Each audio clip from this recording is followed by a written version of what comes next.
طالبان اور امریکہ کے بیچ اکتوبر 2001 میں جب جنگ شروع ہوئی تو جیسا کہ ہم اس سیریز کے پچھلے ایپیسوڈ میں جان چکے ہیں کہ امریکہ کی خطرناک بمباری کے سامنے جو طالبانی فوج تھی وہ بالکل بھی ٹھہر ہی نہ سکی۔ اگلے چند ہفتوں کے اندر ہی امریکی ایئر فورس کے سامنے پورا کا پورا طالبان کولیپس کر چکا تھا اور افغانستان کے اندر دیکھ کر ایسا محسوس ہوتا تھا کہ مانو یہاں پر طالبان نام کی کوئی چیز ہوا ہی نہیں کرتی تھی۔ لیکن اتنا سب کچھ کر لینے کے باوجود بھی وہ ایک چیز کہ جس کو لے کر امریکہ کو ابھی بھی سب سے زیادہ ڈر لگ رہا تھا وہ کچھ اور نہیں بلکہ طالبان کے بڑے لیڈرز تھے، کیونکہ امریکہ جانتا تھا کہ بھلے ہی طالبان کی حکومت پوری طریقے سے ختم ہو چکی ہو، اس نے افغانستان سے طالبان کا مانو نام و نشان مٹا دیا ہو، لیکن طالبان کے جو زیادہ تر بڑے لیڈرز ہیں وہ ختم نہیں ہوئے ہیں بلکہ وہ تو صرف امریکہ کی نظروں سے غائب ہوئے ہیں۔ جبکہ دوستو یہاں پر ایک اور اہم چیز کہ جس کو سن کر آپ میں سے شاید بہت سارے لوگوں کو حیرانی بھی ہو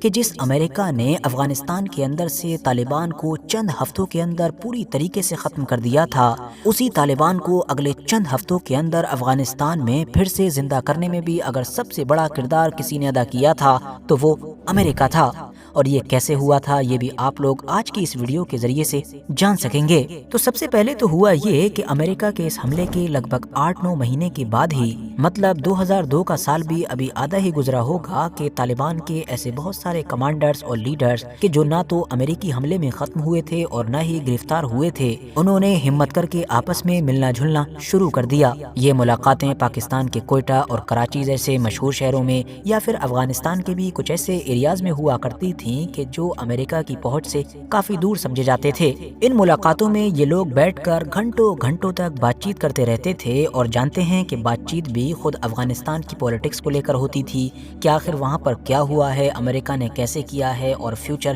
کس طرف جا رہا ہے۔ افغانستان کی پولیٹکس پر ہونے والی ان بات چیت کا یہ سلسلہ لگاتار بڑھتا ہی چلا گیا اور پھر نوبت یہاں تک آ گئی کہ اب بہت جلد ہی ان طالبانی کمانڈرز نے اپنے جو جونیئر لوگ تھے ان کو اس بات کے لیے ابھارنا یا موٹیویٹ کرنا شروع کر دیا کہ کیوں نہ ہمیں امریکہ کے خلاف دوبارہ سے ہتھیار اٹھانے چاہیے۔ اور یہ لوگ اپنے اس مقصد میں کامیاب ہو بھی گئے، کیونکہ بہت جلد ہی اب بے شمار افغان فائٹرز نے امریکہ کے خلاف ان لوگوں کے ساتھ ہاتھ ملانا شروع کر دیا اور اس طرح سے اس محاذ کا آغاز ہوا کہ جس کو طالبان کی واپسی کا پہلا اسٹیپ سمجھا جاتا ہے۔ اب آپ لوگ سوچ رہے ہوں گے کہ آخر یہ محاذ کیا چیز ہے؟ تو دوستو بات یہ تھی کہ جب طالبان نے دوبارہ سے کھڑا ہونا شروع کیا تھا تو وہ ایک دم سے سینکڑوں یا ہزاروں کی تعداد میں فوج بنا کر کھڑا نہیں ہوا تھا، بلکہ طالبان کے جو بہت سارے الگ الگ کمانڈرز تھے انہوں نے اپنی اپنی ٹولیاں بنا لی تھیں، اپنے اپنے گروپ میں لوگوں کو جوائن کروا لیا تھا اور یہ سارے کمانڈرز کہ جن کے گروپ میں 10 سے لے کر 100 یا 150 تک لوگ ہوا کرتے تھے، اپنی الگ الگ لڑائی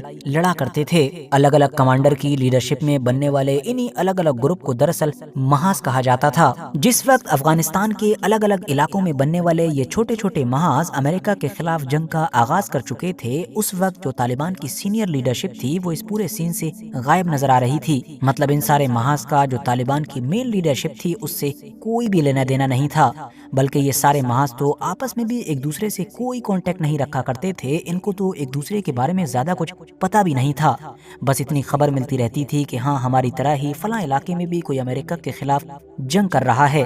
یہ جو محاذ ہوتا تھا اس کی ساری ذمہ داری اس کے لیڈر کے اوپر ہوتی تھی۔ وہی ایک انسان مطلب کہ کمانڈر اپنے تمام فائٹرز کے لیے ہتھیاروں کا انتظام کرتا تھا، پیسوں کا انتظام کرتا تھا، وہی پلاننگ کرتا تھا، وہی ہار جیت کا ذمہ دار بھی ہوا کرتا تھا۔ 2003 آتے آتے امریکہ کے خلاف بننے والے یہ جو چھوٹے چھوٹے گروپ تھے، مطلب جن کو محاذ کہا جاتا تھا، یہ افغانستان کے 3 اہم صوبوں مطلب کہ غزنی، قندھار اور ہلمند کے اندر پھیل چکے تھے۔ کل ملا کر آپ یہ کہہ سکتے ہیں کہ امریکہ کے خلاف چھوٹے لیول پر ہی صحیح مگر ایک گوریلا وار کا آغاز ہو چکا تھا۔ یہ لوگ 100، 150، 200، کبھی کبھی 400، 500 کی تعداد میں اکٹھا ہو کر اپنی وہی مشہور افغانی یا پھر کہیے کہ طالبانی چادروں کو اوڑھ کر اور ہاتھوں میں مشین گن لے کر کسی بھی گاؤں میں پہنچ جایا کرتے تھے۔ ایسے وقت پر جایا کرتے تھے کہ جب وہاں پر گاؤں کے لگ بھگ سارے ہی لوگ موجود ہوں اور اچانک سے دھابا بول کر پھر اس گاؤں میں موجود ہر انسان کی تلاشی لیا کرتے تھے۔ تلاشی میں جس انسان کے بارے میں بھی یہ کنفرم ہو جایا کرتا تھا کہ یہ انسان امریکہ یا امریکہ امریکہ کی جو کٹپتلی سرکار ہے اس سے کوآپریٹ کر رہا ہے، اس کو سپورٹ کر رہا ہے یا اس میں کسی طرح کا کوئی حصہ لے رہا ہے، تو ایسے تمام لوگوں کو الگ کر دیا کرتے تھے۔ بعد میں ایسے لوگوں کو یا تو قتل کر دیا جاتا تھا یا پھر ان لوگوں کو یہ لے کر اپنے خفیہ ٹھکانوں پر آ جایا کرتے تھے۔ ساتھیوں، یہ جو الگ الگ گروپ تھے، ان میں سے اب بہت سارے لوگ رات کے وقت میں خفیہ طور پر لوگوں کو خط بھی بھیجا کرتے تھے۔ ان خطوں کو نائٹ لیٹرز کہا جاتا تھا۔ ان خطوں کے اندر دراصل کسی بھی خاص ایریے یا آپ کہہ سکتے ہیں کہ گاؤں یا قصبے کے لوگوں کو یہ وارننگ دی گئی ہوتی تھی کہ وہ امریکہ یا اس کی جو کٹپتلی سرکار ہے اس کے ساتھ کوآپریٹ نہ کریں، اور اگر وہ محاذ کی بات کو نہیں مانیں گے اور کوآپریٹ جاری رکھیں گے، ان کو سپورٹ کریں گے، تو ساتھ میں وارننگ بھی لکھی ہوتی تھی کہ پھر انجام بھگتنے کے لیے تیار ہو جائیں۔ کل ملا کر شروعاتی دور میں یہ جو چھوٹے چھوٹے گروپ تھے، مطلب محاذ تھے، ان کا جو مین فوکس تھا وہ امریکہ کی جو بیٹھائی گئی نئی حکومت تھی اس کے کام کاج کو روکنا اور اس کے ہر معاملے میں اڑنگا ڈالنا تھا۔ حالانکہ یہ فوجی کارروائیاں بھی کیا کرتے تھے، لیکن وہ ابھی چھوٹے لیول پر تھی۔ دھیرے دھیرے وقت گزرا اور کڑی محنت کے بعد آخرکار یہ لوگ اپنی پہلی کامیابی حاصل کرنے میں کامیاب ہو گئے کہ جب امریکی حملے سے ٹھیک 1 سال کے بعد یہ لوگ پہلا گاؤں فتح کرنے میں کامیاب ہو گئے۔ یہ افغانستان کے قندھار صوبے کا وہ گاؤں تھا کہ جس کو نشان کے نام سے جانا جاتا تھا۔ اب ان لوگوں کی فتح کا آغاز تو ہو چکا تھا، مگر جیسا کہ ہم نے آپ کو پہلے ہی بتایا کہ یہ جتنے بھی چھوٹے بڑے گروپ تھے ان کا آپس میں کوئی بھی لنک نہیں تھا، ایک دوسرے سے کوئی کنیکشن نہیں تھا، اور یہی چیز ان لوگوں کو سب سے زیادہ بھاری پڑنے والی تھی۔ وہ اس طرح سے کہ جب بھی امریکہ یا اس کی کٹپتلی سرکار کو کسی بھی طریقے سے کہیں سے یہ بھنک لگ جاتی تھی کہ فلاں علاقے میں طالبان کا کوئی محاذ آج بھرتی کر رہا ہے، تو اس علاقے میں امریکہ کے جو جاسوس ہوا کرتے تھے وہ ان جاسوسوں کو زیادہ پیسہ دے کر یہ ڈیمانڈ کیا کرتے تھے کہ تم بھی طالبان کے اس محاذ میں شامل ہو جاؤ، اور اب یہ جاسوس امریکہ سے موٹی رقم لے کر طالبان کے ان چھوٹے بڑے محاذ میں شامل ہو جاتے تھے، اور ان کے شامل ہوتے ہی امریکہ اور اس کی کٹپتلی سرکار کو طالبان کے اس محاذ کے بارے میں سب کچھ پتہ چل جاتا تھا۔ اور پھر ہوتا یہ تھا کہ ایک دم سے اچانک سے دھابا بولا جاتا تھا،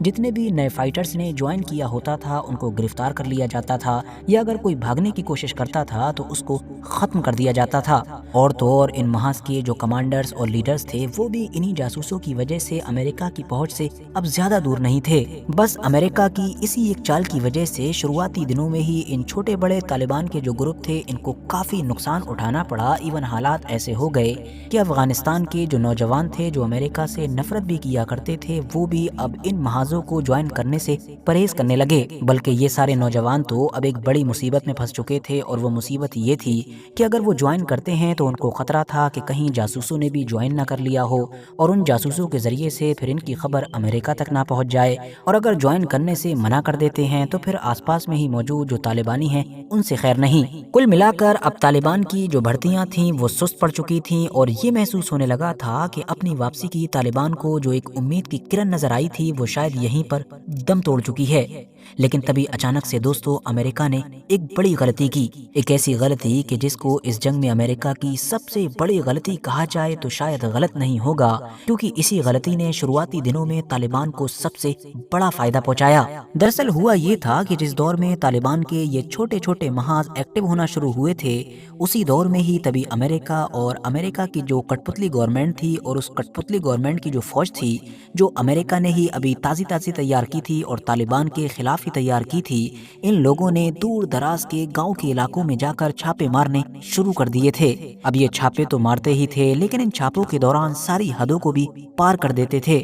وہ اس طرح سے کہ دنیا جانتی ہے کہ افغانستان کا بچہ ان کا جو مذہب ہے مطلب کہ اسلام، اور ان کا جو کلچر ہے مطلب کہ پشتون، ان کی ویلیوز کو حد سے زیادہ اہمیت دیتا ہے، اور اپنے مذہب اور اپنے کلچر سے جڑی ہوئی چیزوں کو لے کر کبھی بھی کمپرومائز نہیں کرتا ہے۔ لیکن امریکہ اور اس کی بنائی گئی یہ نئی افغانی فوج اسی معاملے میں ہی سب سے زیادہ گڑبڑی کر رہے تھے۔ یہ لوگ افغانستان کے دور دراز کے علاقوں میں جب چھاپا مارنے جاتے تو بنا کسی چیز کا لحاظ کیے ہوئے جس کے اوپر بھی شک ہوتا، اب وہ چاہے بچہ ہو، بوڑھا ہو، عورت ہو، سب کو ہی پکڑ لیا کرتے تھے، سب کے سامنے ہی ان کے اوپر ظلم و ستم کرنا بھی شروع کر دیتے تھے۔ اور یہ چیز ظاہر ہے افغانی کلچر والے لوگوں کے لیے نہ صرف نئی تھی بلکہ اندر سے ہلا دینے والی تھی۔ اور تو اور اب افغانی لوگوں کو ایک اور بھی چیز زہر لگنے لگی تھی، وہ یہ کہ وہ لگاتار نوٹس کر رہے تھے کہ جب بھی جہاں بھی یہ لوگ چھاپا مارنے جاتے ہیں تو جوتوں کے ساتھ ہی مسجد یا اس طرح کی جگہوں پر گھس جاتے ہیں، ایسی مقدس چیزوں کا کوئی بھی لحاظ نہیں کرتے ہیں کہ جن کی بے ادبی کے بارے میں افغانی کلچر کے لوگ تو کبھی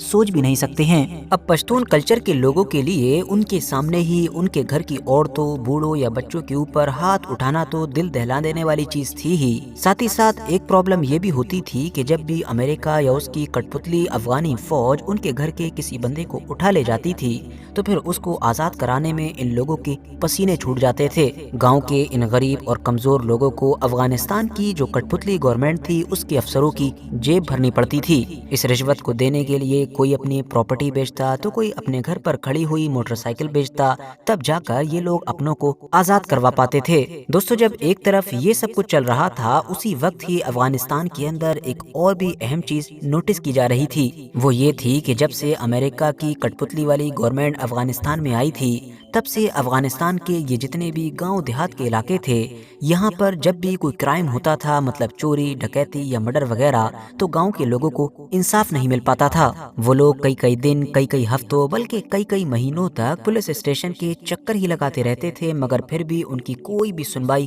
نہیں ہوا کرتی تھی۔ جبکہ اس سے الٹ یہ جو طالبان کی چھوٹے لیول پر واپسی ہو چکی تھی، مطلب ان کے یہ جو چھوٹے محاذ بن چکے تھے، یہ ایسے حالات دیکھ کر فوراً ہی ان گاؤں کے علاقوں میں پہنچ جاتے تھے اور وہاں پر باقاعدہ اپنی ویسی ہی عدالتیں لگایا کرتے تھے جیسے سینکڑوں یا ہزاروں سال سے افغانستان کے کلچر میں لگتی آئی ہیں، اور ان عدالتوں میں اپنے مذہب مطلب کہ اسلامی قانون کے حساب سے فیصلہ بھی سنا دیا کرتے تھے۔ اب اس سے ایک طرف تو افغانستان کے گاؤں دیہات کے عام لوگوں کو انصاف مل جا رہا تھا، وہ خوش تھے، تو وہیں دوسری طرف یہ جو محاذ تھے، یہ جو طالبان کے چھوٹے بڑے گروپ تھے، ان کو اپنا انفلوئنس بڑھانے میں مدد مل رہی تھی۔ اور سب سے بڑھ کر تو یہ کہ ان محاذ کو ایسا کرنے سے وہ مل رہا تھا کہ جس کی ان کو سب سے زیادہ ضرورت تھی، اور وہ چیز تھی پبلک سپورٹ۔ افغانستان کی عام پبلک میں ان کی شہرت بڑھتی جا رہی تھی، بلکہ افغانستان کی عام پبلک ایک بار پھر سے ان سارے محاذ کو اپنے اوپر حکومت کرنے کے لیے ایک آپشن کے طور پر دیکھنے لگی تھی۔ گاؤں دیہات کے جن گھروں پر امریکہ یا اس کی کٹ پتلی گورنمنٹ کی جو فوج تھی اس کی طرف سے دھابا بولا جاتا تھا، ان کے گھروں کے بچوں، بوڑھوں یا عورتوں پر ہاتھ اٹھایا جاتا تھا، ظلم و ستم کیا جاتا تھا، اب اس گھر کے نوجوانوں نے طالبان کے ان گروپس کے ساتھ مل کر امریکہ سے بدلہ لینا شروع کر دیا تھا۔ کل ملا کر اب طالبان کا انفلوئنس دھیرے بڑھنا شروع ہو گیا تھا، بلکہ یہ جو پبلک سپورٹ ان کو ملا تھا، اس سے اتنا بڑا بدلاؤ آیا کہ اب طالبان کے لوگوں کو کسی بھی گاؤں دیہات کے علاقوں میں جانے کے لیے رات کی ضرورت نہیں تھی، بلکہ وہ کسی بھی وقت چلے جاتے تھے، اور خاص طور سے ان کے جاسوس تو افغانستان کے پورے ساؤتھ کے علاقے میں ہر جگہ ہی نظر آنے لگے تھے۔ بس یہیں سے ہی افغانستان کے اندر طالبان ورسز امریکہ کی ڈائریکٹ جنگ کا آغاز ہوتا ہے، یا آپ یہ کہہ سکتے ہیں کہ شورا اور گفاؤں کے دور کا آغاز ہوتا ہے۔ گفائیں وہی کہ جنہوں نے افغانستان کے اندر طالبان کی امریکہ کے خلاف جنگ میں سب سے زیادہ مدد کی تھی، مگر کیسے؟ ساتھ ہی آپ لوگ یہ بھی سوچ رہے ہوں گے کہ آخر یہ شورا کیا چیز تھی؟ یہ سب کچھ بھی جانیں گے، اور ساتھ ہی میں جانیں گے صرف ایک ٹانگ والے اس طالبانی کمانڈر کی کہانی کہ جس نے اس دور میں امریکہ کی ناک میں سب سے زیادہ دم کیا تھا۔ مگر ابھی نہیں، بلکہ ہماری یہ جو پوری سیریز ہے اس کے اگلے پارٹ میں، اسی لیے آپ لوگ کچھ کریں یا نہ کریں لیکن نیچے موجود جو سبسکرائب کا بٹن ہے اس کو ضرور پریس کریں، پاس ہی میں موجود جو بیل آئیکن ہے مطلب کہ گھنٹی کا بٹن، اس کو بھی ضرور دبا دیں، تاکہ جیسے ہی اس سیریز کا اگلا پارٹ آئے تو آپ لوگ مس نہ کر سکیں۔ باقی اگر یہ ویڈیو انفارمیٹیو لگی ہو تو لائک کر سکتے ہیں، اور ہاں، دوستوں کے ساتھ شیئر بھی کر سکتے ہیں۔